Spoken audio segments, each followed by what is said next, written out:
এই বন্যা আর 5টা বন্যার মতো নয়। গ্রামবাসীরা সবাই প্রস্তুত হও, কোনো অশুভ কিছু নেমে আসতে চলেছে। আমাদের সাবধান হতে হবে। চাচা, আপনি এতটা ভীতু হচ্ছেন কেন?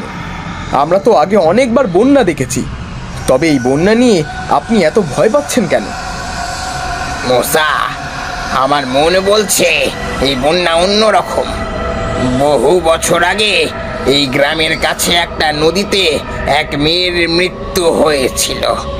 সেই মৃত্যুর পর থেকেই প্রতি বছর এই সময় নদী ভয়ঙ্কর রূপ নেয়, কিন্তু কোনো বছর এতটা ভয়ঙ্কর হয়ে ওঠে না নদী। আমার বিশ্বাস এবছর আত্মা আবারও ফিরে এসেছে। এই বন্যায় আমার কোনো ক্ষতি হবে না। এই বন্যা কেবল গরিবদের জন্য। ফজলু ঠিক বলেছে, আমরা এসব ব্যাপারে ভয় পাই না। তোমরা সাবধান থেকো। আজকের রাতটা খুবই বিপজ্জনক হতে চলেছে। যাই হয়ে যাক না কেন, নিজেদের উপর ভরসা হারাবে না।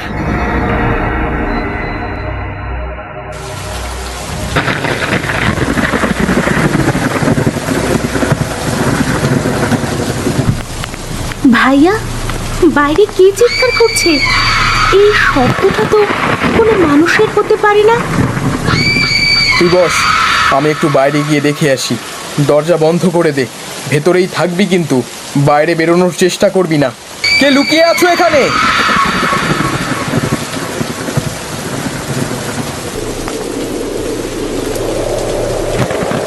মুসা, পিছিয়ে আয়।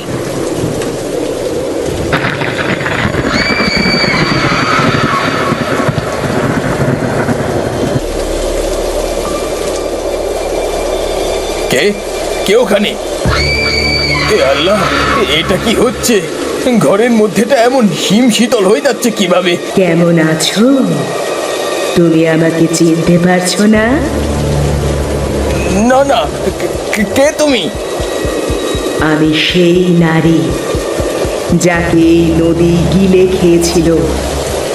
তুমি আমার মৃত্যুর সময় আমাকে সাহায্য করনি, বরং জোর করে আমাকে নদীর জলে আরো ডুবিয়ে দিয়েছিলে। মনে পড়ে? মনে পড়ে সেদিনের কথা? আজ তাই আমি তোমার জন্য এসেছি, তোমাকে আমার সাথে নিয়ে যাব বলে। না, এটা হতে পারে না। আমি জানতাম এটা ঘটবে। অনেক বছর আগের অভিশাপ আবার জেগে উঠেছে। চাচা, আপনি কি বলতে চাইছেন? এই গ্রামের কাছে বহু বছর আগে এক নারী নদীতে ডুবে মারা গিয়েছিল। সে ছিল গরিব, কোনো সাহায্য পায়নি। গ্রামের ধনী লোকেরা তার দুঃখ কষ্টের প্রতি কোনো সহানুভূতি দেখায়নি। তার মৃত্যুর পর তার মা এসেছিল আমাদের সকলের কাছে সাহায্য চাইতে, বিচার চাইতে এসেছিলেন তিনি।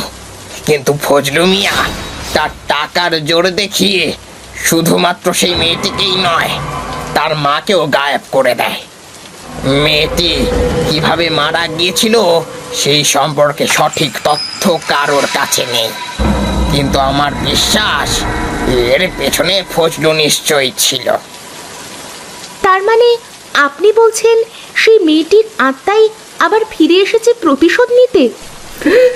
পরিস্থিতি তো সেই রকমই বলছে। তোমরা তোমরা শুনতে পাচ্ছ ওর কান্নার আওয়াজ? এটা সেই রূপার কান্না যার আত্মা আজও শান্তি পায়নি। চাচা, আপনি কি মনে করেন সে আজ কেন আবার ফিরে এলো? সেই ঘটনার পর তো আজ বহু বছর কেটে গেছে। সে আমাদের কাছে বিচার চাইতে এসেছে। প্রতিবার বর্ষাকালে যখন নদীর জল ফুলে ওঠে, তখন তার অতৃপ্ত আত্মার যন্ত্রণা আমি অনুভব করতে পারি।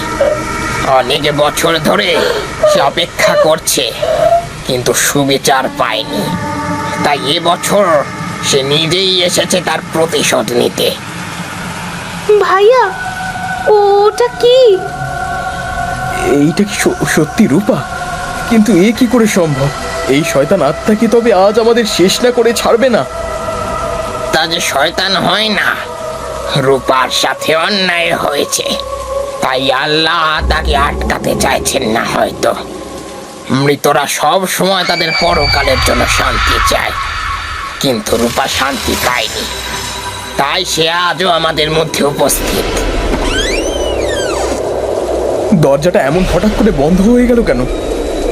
চাচা, আমাদের আমাদের কি করা উচিত? আমাদের কাছে আজ রাতে কোনো উপায় নেই।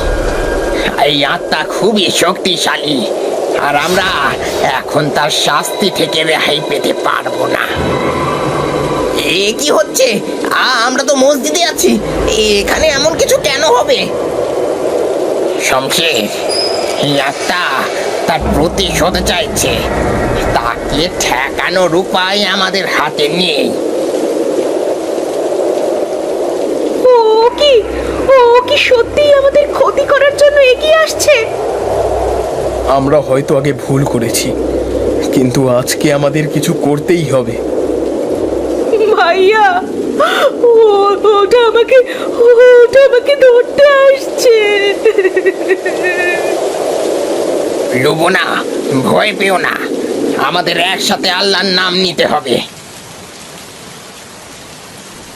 আমি দোষী, আমি তাকে বাঁচাতে পারতাম, আমাকে মাফ করে দাও।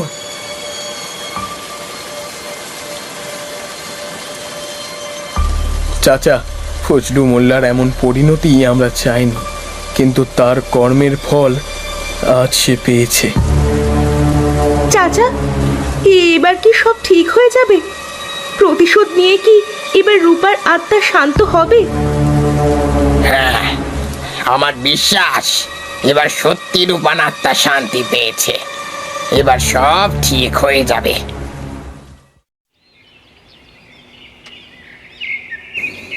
এবার আমাদের গ্রাম নতুন করে শুরু করবে।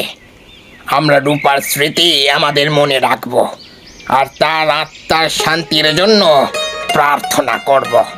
তুই ঠিকই বলেছিস মুসা, সেদিন আমরা খুব বড় ভুল করে ফেলেছিলাম। সেই ভুলের মাসুলি আমরা গত রাতে চুকিয়েছি। ফজলুকেও চরম শাস্তি পেতে হয়েছে, কিন্তু সে যে অন্যায়টা করেছিল তার শাস্তি তো তাকে পেতেই হতো। আমাদের গ্রাম অনেক ঝড় ঝঞ্ঝা পেরিয়ে এসেছে, আমরা আর কাউকে কোনো ভুল করতে দেব না। আজ থেকে আমরা একের সাথে চলবো, একে অপরের পাশে দাঁড়াবো। হ্যাঁ চাচা, আমরা নিজেদের মধ্যে একতা তৈরি করব, আর কেউ যেন কোনোভাবে অন্যায়ের শিকার না হয়।